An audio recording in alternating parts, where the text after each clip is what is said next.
Наместо Талат Џафери, делегацијата на Мечкинкамен за Илинден ќе ја води Горан Мисовски од НСДП. Последниот собраниски спикер нема да присуствува на централната манифестација на 2 август годинава, поради влошената здравствена состојба. Мисовски за телевизија 24 потврди дека како еден од тројцата подпредседатели од последниот собраниски состав ќе ги предводи политичарите и дипломатите во Крушево. Од меморијалниот центар во Пелинце ќе се обрати шефот на државата Стево Пендаровски, додека пак Оливер Спасовски ќе го чествува Илинден во Скопје. За сите локации, Комисијата за заразни болести дала препорака за посебни услови на славење.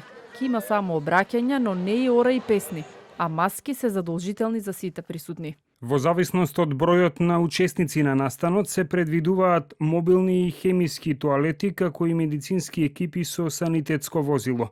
Забрането ќе биде служење и поставување штандови со храна и пијалоци, а служење вода ќе биде дозволено само ако е оригинално спакувана. Под посебни протоколи ќе се одржи конститутивната седница во собрание. Закажана е за 4 август, но известно е дека со неа ќе преседават Џафери, кој деновиве беше хоспитализиран на инфективната клиника со симптоми на COVID-19, а со негативни тестови. Политичарите ги трошат последните денови одмор и ситно бројат до формирањето на новата влада. Неофицијално телевизија 24 вчера објави дека по тројца луѓе од доверба на Ахмет и Заев веќе преговараат. Официјално се чека да помине Илинден, па да ги засукаат ракавите. Според последниот јавен настап, лидерот на ВМРО ДПМН Христијан Мицкоски се подготвува за во опозиција и не гарантира веќе дека тој ќе ја формира владата, туку најавува можни предвремени во октомври. Но од друга страна, СДСМ порачува дека ќе формира стабилна влада, а нови предвремени парламентарни избори на есен не доаѓаат в предвид.